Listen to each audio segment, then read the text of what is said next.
السلام علیکم دوستو، اگر تمہیں کہا جائے کہ ایک ایسا درخت موجود ہے جس کا ایک پھل انسان کو ہمیشہ زندہ رکھ سکتا ہے، لیکن مسئلہ یہ ہے وہ درخت تمہیں کبھی ملے گا ہی نہیں، تو کیا تم پھر بھی اپنی پوری زندگی اسے ڈھونڈو گے؟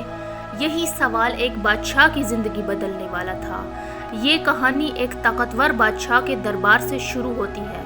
وہ بادشاہ جس کے پاس دنیا کی ہر چیز تھی، دولت، طاقت، فوج، سب کچھ، لیکن ایک چیز اس کے پاس نہیں تھی، زندگی پر اختیار، یعنی موت سے نجات۔ ایک دن دربار میں ایک مسافر آیا۔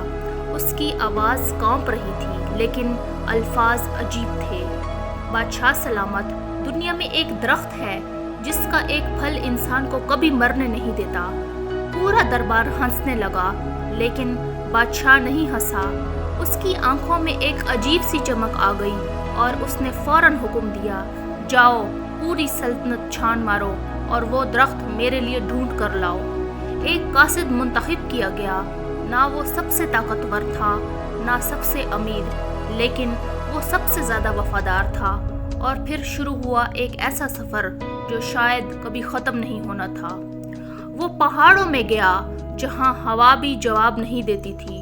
وہ جنگلوں میں بھٹکا جہاں ہر درخت ایک راز لگتا تھا، اور وہ صحرا میں جلتا رہا جہاں ریت بھی امید چھین لیتی ہے۔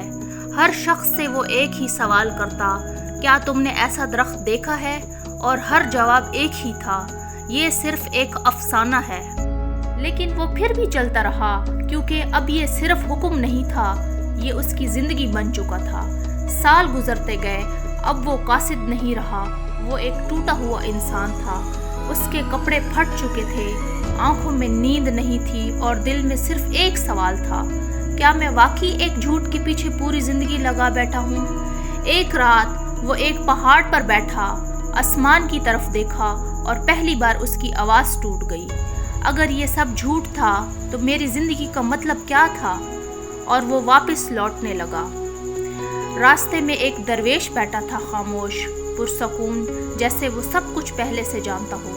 قاصد رکا اور تھکے ہوئے لہجے میں بولا، میں ناکام ہو گیا ہوں۔ درویش نے اس کی طرف دیکھا اور کچھ دیر خاموش رہا، پھر آہستہ سے بولا، ناکام تم نہیں ہوئے؟ قاصد نے حیرت سے پوچھا، پھر میں کیا ہوں؟ درویش نے زمین کی طرف دیکھا، پھر آسمان کی طرف، اور کہا، تم جس درخت کو باہر ڈھونڈ رہے ہو وہ کبھی باہر تھا ہی نہیں۔ قاصد کی سانس رک گئی۔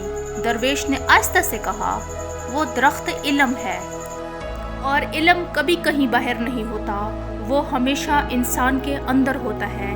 لیکن اس کہانی کا اصل سبق صرف ایک درخت یا علم تک محدود نہیں، یہ آج کے انسان کی حقیقت کو بھی بے نقاب کرتا ہے۔ آج ہم سب بھی ایک ایسی ہی غیر حقیقی درخت کے پیچھے بھاگ رہے ہیں۔